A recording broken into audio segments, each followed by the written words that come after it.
So I want to start off by asking this question. What's the point of the economy? What's the economy for? What do we want out of the economy?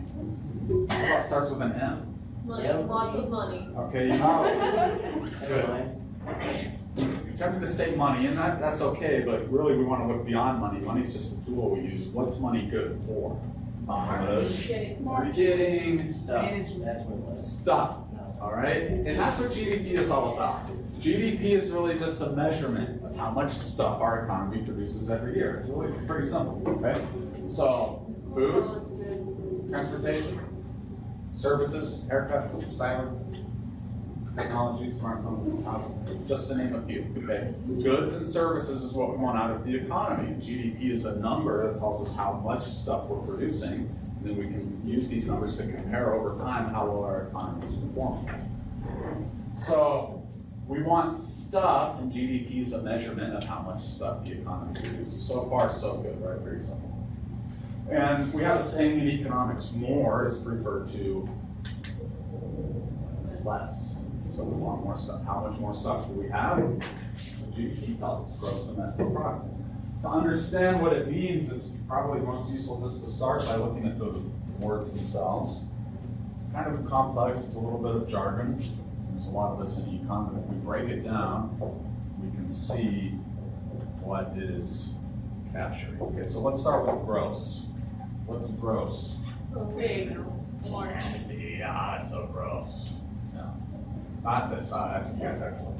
What are we talking about here, like a gross of pencils? Gross revenue, we're talking about a total, a broad overall concept. So think of that as meaning total. What does domestic mean? Home or inside a particular space. So this means in a particular country. In this country, every country of course has its own GDP. And product, of course, stuff, goods and services that we want the economy to produce for us. So what GDP actually is the total stuff produced in a particular country. Pretty simple. Right, now how can we add up apples and oranges in cars and haircuts and houses if they're different goods? Or you can't add apples and oranges. I guess you could maybe. You could say I have one apple and one orange, 2 fruits. And then how do we add the Dodge Challenger on there? I have 3 things. I have a total of 3, but one of those is much more important, isn't it? So how do we add an apple and an orange and a Challenger and a haircut? It's value. What's its value in terms of? Money.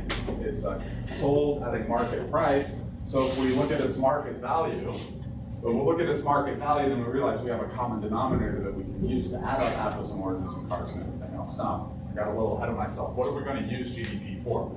2 major uses of GDP. One, and I've kind of mentioned this, is to just look at one particular country and say how well is our economy doing at producing stuff for us to use. And we look at the GDP number for instance for the US over time. We're looking at per person GDP. We're close to $50,000 per person with the stuff now every year, which is pretty nice. And you can see if we go back, this chart takes us back to the late 1800s. We were down here at something like 3,000. So with some exceptions like the Great Depression here in the 1930s, and there's been some business downturn since then. But in general, what is our GDP doing and what's our economic performance? It's growing strongly, consistent growth with some exceptions, business cycle downturn. So we're doing very well and we're on a nice upward growth path here in the US. Okay. Looking at GDP changes year to year, we can look at our percent growth rates and we can kind of track the performance of the economy relative to averages. Okay, and we can identify business cycles or boom periods in our economy. So that's one major use. Comparing across countries, and I think you've been learning about this part of the world. Can you identify Japan. or North Korea? That's North Korea. South Korea. How about here? China. Good. There's some of your geographies. We've highlighted North Korea. What's different about North Korea? So what do they lack that all these other countries have? Lights. They don't have electricity. pretty much. They don't. And so if they don't have electricity, what do you think life is like there? How much stuff do they have? Not so much stuff. Their economy is really crummy at producing stuff. You can see that that's captured in the GDP number. They've got a GDP of $1,800 US dollars per person. South Korea has 33,000 per person. It's about 15 times more productive economy. And I think you guys have been learning about why. What kind of economy do they have? Well, communist economy and government. That's where the government controls the economy. And what do they have? They also have a brutal, murderous dictatorship. Yeah. And it's just a miserable place. It's pretty much the most evil place in the world right now. Yes. But anyway, what does South Korea have? Money. Well, what kind of economy? Capitalist or a market-based economy, by and large. It's got a few flaws. It's probably not quite as free market as the US, but still by and large a free market. And you can see that makes a tremendous difference. And the GDP number captures that. Much higher level of GDP per person here than here. We could look at a country like Japan, which followed the US model after World War II, and it's a fairly wealthy country. Not quite as wealthy as the US, I should say productive. We're about 50,000, but that's in the same league. Right? You can also look at China. China's 12,000 per person. Still relatively poor, but if we went back 30 years ago, China would have been the same as North Korea. What changed in China? What kind of economy, government is China officially? They're officially a communist country, but in practice they've allowed markets and they've allowed competition in business and entrepreneurship to a high degree. And because of that, they're starting to grow. And you can really see that in their GDP. Okay. So this is a part of the world where you can see some stark differences. You can see economies that have been developing for a long time. You can see economies that have started on a growth path. You can see economies that are stuck. And yeah, it does have a lot to do with their system. And we're focusing on just using these numbers to assess that performance. Okay, so the GDP per capita number, per person number, is a very powerful tool to summarize the level of economic performance in each country. All right, so there's an example of how the numbers are used. Okay, now let's get into the definition. I'll move pretty quickly here. It's pretty basic. This is right out of the textbook I used in the college class. GDP is defined as the market value of all final goods and services produced in the country in a year, right? And we'll take each component of this definition piece by piece, and I'll walk you through how it works. Okay. So first off, market value. We talked about this a little bit. We're going to use the price of every good as a common denominator, so we can add them up. So let me just show you a quick example. And we do indeed in my little mini economy here have apples and oranges and cars and clothing and food and medical services and movies, which would be entertainment services, right? So we've got a little representation of all the different kinds of products our economy makes for us. How do we add them up? We take each price for each product times the quantity for each product. Notice, for instance, so apples 33 cents each times 10 million apples produced gives us a value of 3.3 million. And they did the same thing, that times that, 500,000 worth of oranges, 18 million worth of cars, and 2 million worth of shirts, and 800,000 worth of that, 400,000 worth of that, yada, yada, yada. We got $26 million worth of stuff altogether produced in this economy. That would be the GDP number if this were the actual picture of an economy. Okay, so it's pretty straightforward. Market value. Okay, final goods and services. We're only interested in counting what consumers buy, not all the intermediate steps. Let me just show you quickly an example.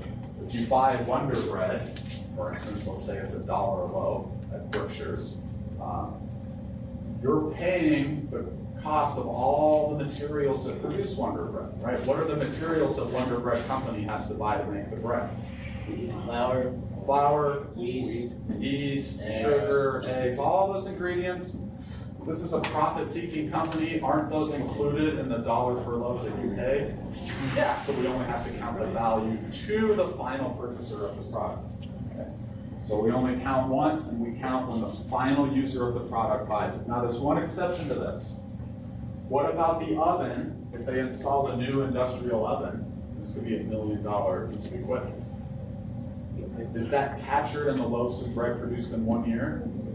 No, actually, this thing was probably, it's a durable good that lasts many years, so it's not captured in the value of this year's loaves of bread. So that we will add. Okay, and other kinds of durable capital type goods, construction equipment, computers, just to name a few examples. This is what we call investment goods, and these we will count in GDP as well. That oven, like, when they bought the oven for $1 million, where they bought it from, that goes into the economy though, right? Since they bought it, like, if they bought it brand new, who they bought it from, if it was made in the US? If they buy this, yeah, we'll get to made in the US here in a second, but if they buy this in 2015 for $1 million, $1 million added to GDP this year. Even, yeah, and it will last maybe 20 years and make it less than 20 years. It only gets counted once. Okay, so capital investment goods are included in addition to all consumption goods. Okay, produce, only new goods are counted in GDP, and this is my example already. Used goods, for instance, things you might buy at the thrift shop. Granddad's coat for 99 cents. Does that contribute to your well-being? No. It was only 99 cents. Oh, yes. Never mind. Yeah, that's a great deal. But does it count in GDP? No. No, it was not newly produced in this period, this year. Okay? So Granddad's coat, was probably produced in 1975. And so the value when Granddad bought it new was captured in 1975 GDP. And when you buy it for 99 cents, you get a great deal, but it's not counted in GDP, right? So only new products go into GDP. So nothing good. Used car, then it wouldn't. If you buy a used car, doesn't count in GDP. And I had another example here. I replaced it. I had a 1969 Volkswagen Beetle. Okay. So let's say that was purchased for $2,500 in 1969. What happened in U.S. GDP in 1969? It didn't go up at all. Why? It was not made in the US. Where's it made? Germany. Germany's GDP went up $2,500. Okay. They exported it and shipped it to the U.S. So nothing Goodwill sells goes into, Well, unless they sell something. they have a cooler up front where they sell pop and candy and stuff. So that would count because that's all new goods. So yeah, not anything used you buy there.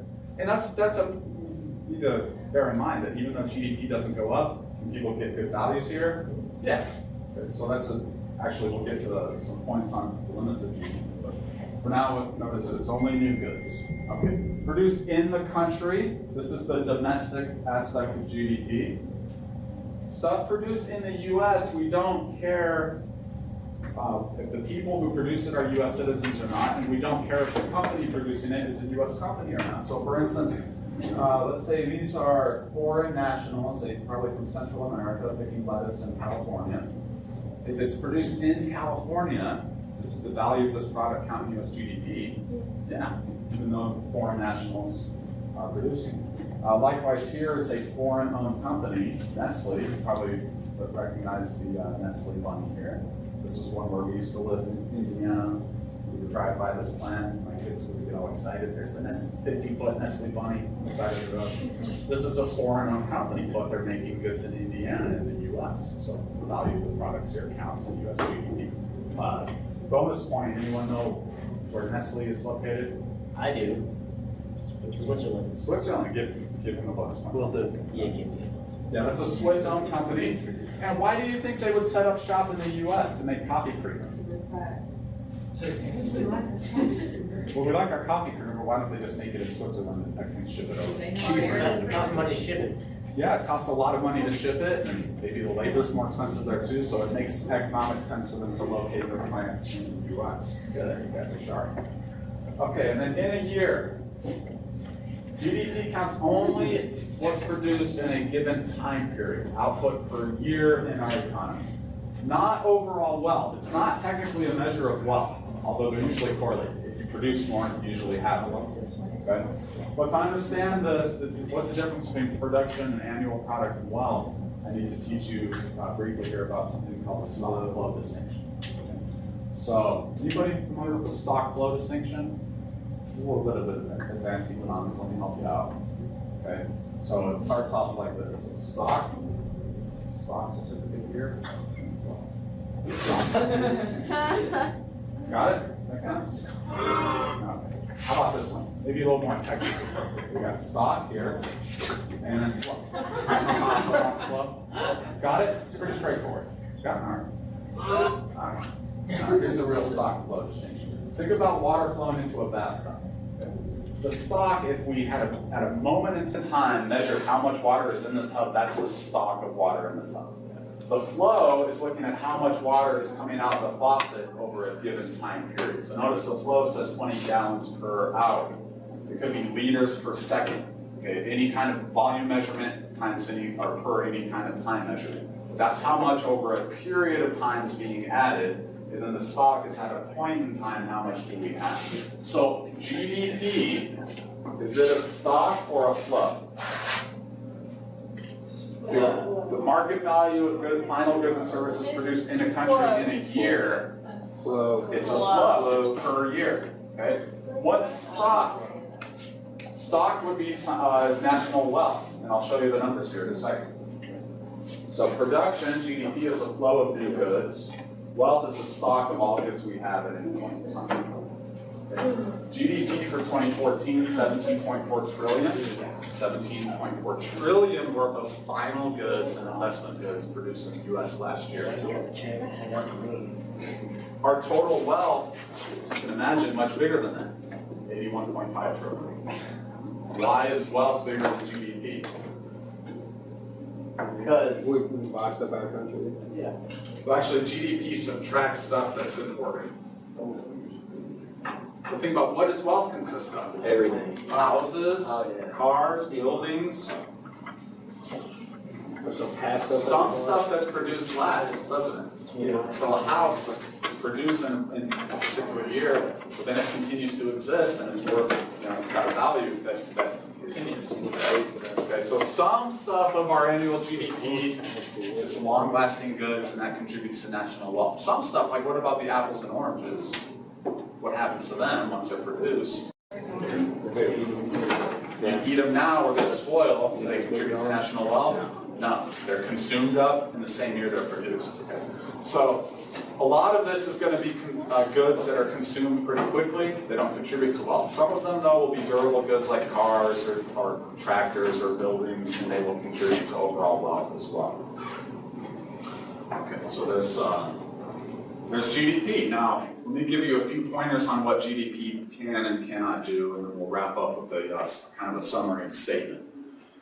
GDP does not measure happiness or well-being. You can't measure happiness. Right? I know you go into the doctor's office and they say, how bad does it hurt? They've got the chart. It's got like a frowny face with tears on one end, and just a basic face, and over here's a happy face. How bad does it hurt? I always point to the frowny face with tears, so they'll give you the good drugs, But still, is there a number on that? Is that an actual measurement? No, that's a subjective concept, so we can't technically measure happiness. Okay? We actually can't really measure the value of goods. And this is a concept you'll learn in economics if you study at the college level. Value is subjective. Value exists in the mind. People value different things differently. Okay? So we can't technically measure value, but we can take market value, the price people pay, as a proxy for value. We can, in an accounting sense, we can tabulate the value of goods in the economy. That's all that GDP is doing. And that's all that we claim it does. We don't claim it measures happiness or well-being. Okay? And then it gives us, as I've mentioned already, the ability to track performance of our economy and then compare our economy to others. All right? Now, I want to show you, though, and I have a little video that illustrates this. I want to suggest that most people would want to live, in fact, pretty much all people would want to live in a higher GDP economy. And here's why. Let me show you a brief video that demonstrates this. Every year of every day, thousands of people fall victim to FWP. I'm so cold. Starving. Nobody cares about me. Also known as first world problems. I'm so cold. Somebody set the AC to 72. I need it at 73. Starving. All we have is leftovers. Nobody cares about me. Nobody commented or liked my status. Hi, I'm Ryan Higa, and for just 5 hours of attention a day, you could help somebody with FWP. Everyone keeps putting so much pressure on me. I don't know what I want for my birthday. I have too much chips for my dip. But if I open a new dip, I'll have too much dip for my chips. Why does Apple keep making new iPhones? Now I have to get another one? They've been through so much struggle, The remote's over there, but I'm all the way over here. so much hardship, My iPhone 5 is too big for my skinny jeans. so much attention. I poured my cereal without checking to see if we had milk. We didn't. So please, show your support and send them this video. And show them how much we care about their FWPs. I bought too many groceries. Now I have to make 2 trips. All you have to do is call the URL, 1-800.org, and we'll send you the FWP helping kit, which includes a bridge, a straw, and a full cup with a cover. Here's a bridge. Now get over it. Here's a straw. Now suck it up. Here's a full cup. Now shut the full cup. With your help, we can put an end to FWPs and focus on the real problems, like starving children or homeless people. Because if you're complaining about something as silly as the iPhone 5, just wait till you see the iPhone 6. Oh, this is the iPhone 5S. This is the iPhone 6. That's here is that when you have high GDP, you get first world problems, right? And those are the kind of problems you'd rather have than problems with not enough stuff, right? And if you look at poor countries like North Korea, they do have a problem. You know, what would be a problem with not enough, say, food? Yeah. Yeah, they have people dying from starvation. Okay, that's unheard of in a rich country like the U.S. Okay, and lack of medicines and this, they lack everything, right? So when you look at GDP numbers, you'll see that they will correlate with other things that people want, like long lifespan, good nutrition, everything else. Okay, so we generally would favor living in a high GDP country over a low one. Okay, and it's kind of summed up well by this quote from the famous writer Helen Brown. Money, if it does not bring you happiness, will at least help you be miserable and comfortable. Okay?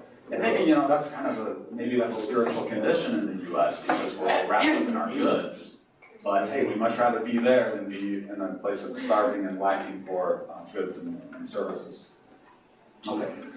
Let's see, I want to wrap up very quickly. I'll just throw at you some problems with GDP. GDP does not count everything. First off, underground economy. Okay, so goods that are illegal, and then, you know, I have to say, official view of ETBU is that this is a naughty good and you shouldn't use it. But that being said, do people who use that value it? Yeah, so it's an economic good with value, even though we might think it's wrong. We might think it's naughty and you shouldn't use it. And if you don't know what that is, that's for the best, probably. Or if you work for cash, maybe, under the table, off the books. That's not recorded, so that won't be captured. These things probably minimal in the U.S. By and large, we're an open market. Non-market production, things that are produced at home and not sold. What's the price here if you grow your own vegetables? Is there a price? You can sell them. If you yeah, if you sold them at a farmer's market, they could go into GDP. But if you produce it and then eat it yourself, it does not go into GDP because there's no price, the value of it. So if you change your oil, do your own housework. This stuff, kind of interesting, but it's kind of a side note, pretty minimal for the U.S. economy, maybe more relevant in poorer economies. Okay, and then we have leisure. Now there's 2 reasons for leisure, and economics means non-work. That could be bad. It could mean I'm unemployed and living in a van down by the river, so that could be bad. But it could also be good. Hey, I'm taking the day off to go spend the day on the lake with my new boat. Want to come? Right? So, here's the point though. The point is that Americans work a lot less than we used to. This goes back to the 1960s. This is average weekly hours. We used to work about 39 hours on average. Now we only work about 33. And your grandparents look at this and say, yep, you kids, you people today are so lazy. Back in my day, you know, we put in a full week's work. Well, that's one take you could have on it. My take is that we don't need to work nearly as much. We can still enjoy a much higher standard of living and more leisure time, you know, to have fun. Okay, but here's the point. If work hours goes down, what happens to GDP? It goes down, but who cares? We got more leisure time and we can't value the leisure time. There's no way to add that in. So GDP is a little bit skewed there. Probably not too big of a deal, but it is skewed. Okay, and then finally economic bads, things like pollution, crime, things which detract from our standard of living. But is there a dollar value on this that we can subtract from the GDP? No, right? And actually, crime, ironically, if you take steps like if you install a security system, or if you installed a club in your car, or better yet, get a pistol, what does that do to GDP? Right? If we spend money to prevent crime, that would increase GDP, right? That's perverse. Right? So there's a few things that skew it, and it might be a little problematic, but we can still rely on an overall GDP number as a rough indicator. Okay? That's all we're saying it is. It's a rough indicator. If it moves up or down, that tells us something about what's happening in our economy. And if we have a country with 50,000 per person, and another country has 1,800 per person, okay, we know that there's a vast difference in standard of living there. Okay, to give you a final thought here, GDP is not the be-all and end-all, and no economists say that it is. We recognize its limitations. And here's an example. Think about monks. And there's still groups of monks around in the world. There were a lot more of them in the Middle Ages.